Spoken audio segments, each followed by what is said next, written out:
Maree Keating.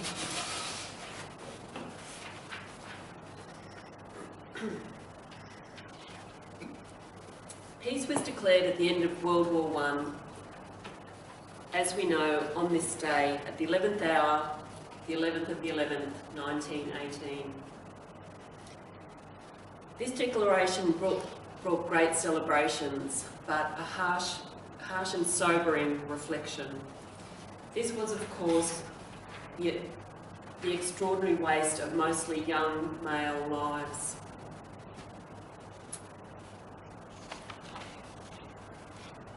It seems that the vast majority of Australian families were affected, which makes this widespread public event very personal. I wonder how different the world would have been if these men would have been able to have lived to a ripe old age. Madam Chairman, fellow Toastmasters and guests, today is one of the official days when we respectfully remember our ancestors and the sacrifices that they made.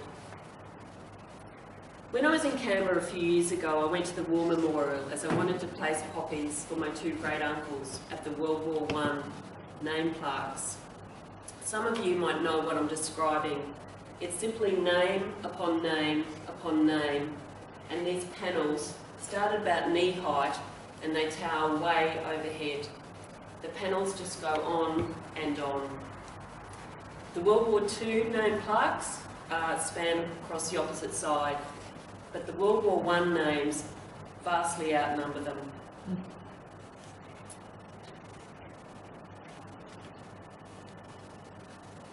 It is just so heartbreaking when we stop and reflect that each name represents a grief-stricken family. As I was organising the poppies, I became quite teary, and I just thought that the tears would stop, but this wasn't to be.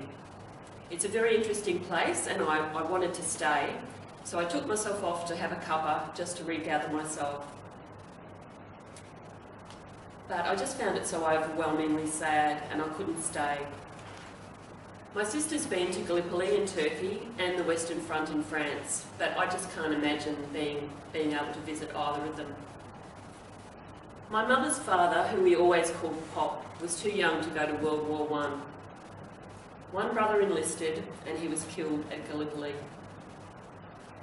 His death wasn't declared for another 15 months, causing my great-grandmother extraordinary despair as she wrote repeated letters to the army asking for information.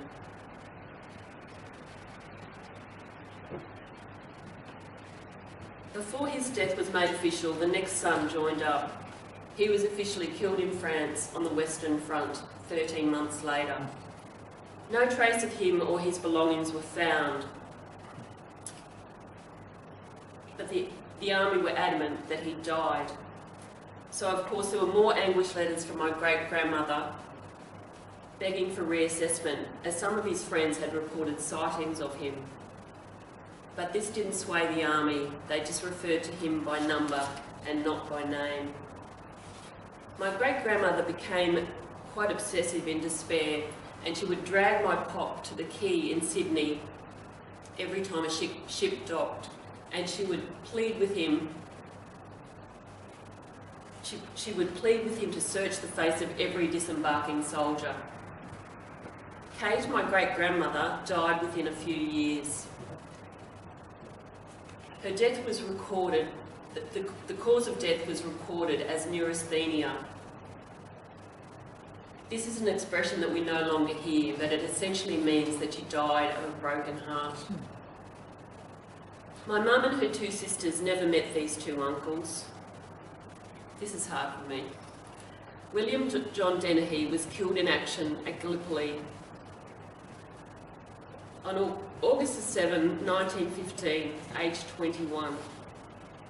His memorial is at Lone Pine. Alan Henry Dennehy died in France, aged 20, April 18, 1917. His memorial is at Villers-Bretonneux. My dad's father returned from Gallipoli after he'd been bayoneted on the beach. He was an emotionally distant man after the war. The story of war is very personal for so many Australian families, and you don't have to search too far to realise that the next generation were clearly affected. It impacted strongly on the parenting my mum's dad received as he accompanied his mother through her grief to her early death. My two great uncles' names, Alan and William, appear at various memorials, but Kate, my great-grandmother, and Charles, my grandfather, whose lives were profoundly affected, their names are not memorially engraved. It would indeed be an immense memorial to list all the names whose hearts have been broken by war, lest we forget that eternity.